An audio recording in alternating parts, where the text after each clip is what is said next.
ఇప్పుడు ఈ చిన్న డిజైన్ని ఇక్కడ పైన పెద్ద బ్లౌజ్ మీద అయితే ట్రై చేయబోతుంది. మేము కూడా ఫ్యామిలీ టైలర్సే అండి, ఇంట్లోనే స్టిచ్చింగ్ చేసుకుంటాము, బయట అయితే ఇవ్వము. అంటే ఏదైనా హెవీ ఉంటే బయట ఇస్తాము, ఆల్మోస్ట్ ఇంట్లోనే కుట్టుకుంటాం అనమాట. మా చెల్లి టైలరింగ్ నేర్చుకుంది, ఇంకా చిన్న పాప ఉందనేసి అప్పుడప్పుడు అట్లా కుడుతుంది. ఇంకా తన దగ్గరకు వచ్చి నేను కటింగ్ అయితే చేయించుకొని ఇంకా ఇంటికి వెళ్ళి నేను స్టిచ్చింగ్ చేయించుకుంటాను. మీకు ఎవరికన్నా బ్లౌజ్ స్టిచ్చింగ్ కావాలంటే నాకు కామెంట్ చేయండి, ఫుల్ బ్లాగ్ అయితే అప్లోడ్ చేస్తాను. ఇలా మేమే ఆన్లైన్ ఏమంటారు యూట్యూబ్లో చూసి ఏదైనా పిక్ నచ్చితే బ్యాక్ నెక్ డిజైన్ ఏదైనా నచ్చితే ఇలా దాన్ని ఫస్ట్ ఇలా ట్రై చేస్తామన్నమాట. దీని మీద బాగా వచ్చింది అనుకో, చిన్న ముక్క మీద ట్రై చేస్తే ఇది సక్సెస్ అయితే పెద్దదానిపైన ట్రై చేస్తామన్నమాట, బ్లౌజ్ పీస్ పైన.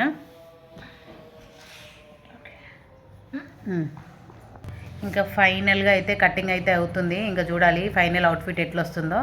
ఇది బ్లౌజ్ స్టిచ్ చేసిన తర్వాత కూడా చూపిస్తాను మీ అందరికీ. చాలా జాగ్రత్తగా కడిగేస్తుంది అన్నట్టు. ఖరాబ్ అయిందనుకో ఉంటుంది ఇంకా. ఇలా చూసి జాగ్రత్తగా కట్ చేసుకోవాలి, ఎందుకంటే కొంచెం ఇదైనా కానీ బ్లౌజ్ మొత్తం పాడైపోతుంది. మన లైనింగ్ మోస్ట్ ఇంపార్టెంట్ అనమాట.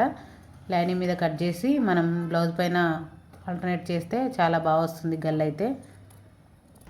ఫైనల్లీ బ్లౌజ్ కటింగ్ అయితే అయిపోయింది, లైనింగ్ ఇంకా ఇది ఒరిజినల్ది అయితే కట్ చేయాలి. ఇంకా చూద్దాము ఒకసారి అవుట్ఫిట్ ఎలా వచ్చిందనేది. దీన్ని ఇప్పుడు నేను స్టిచ్ చేయించుకోవాలి. ఇంకా తను కట్ చేసి ఇస్తుంది, నేనైతే స్టిచ్ చేసుకుంటాను ఇంట్లో. ఇక్కడికి వచ్చి స్టిచ్చింగ్ అయితే కట్టింగ్ అయితే నేర్చుకుంటాను. చూస్తున్నారు కదా ఫైనల్లీ అయితే ఇది ఫైనల్లీ అయితే చూసారు కదా, ఇది చిన్నది చూస్తున్నారు కదా, ఇగో చిన్నది. మేము దీనిపైన డెమో అన్నమాట. ఇది సేమ్ యాజ్ ఇట్ ఈజ్ అలానే వచ్చింది. ఎవరికైనా బ్లౌజ్ స్టిచ్చింగ్ అండ్ కట్టింగ్ కావాలనుకుంటే నా కామెంట్ బాక్స్లో కామెంట్ చేయండి. మా చెల్లితో అయితే నేను మీకు stitching video and cutting video అయితే చేపిస్తాను. ఫైనల్లీ ఇది అనమాట కట్టింగ్ వీడియో. ఇంకా మీకు స్టిచ్ చేసిన తర్వాత కూడా చూపిస్తాను. బాయ్, నచ్చినట్టయితే లైక్ చేయండి. Bye bye.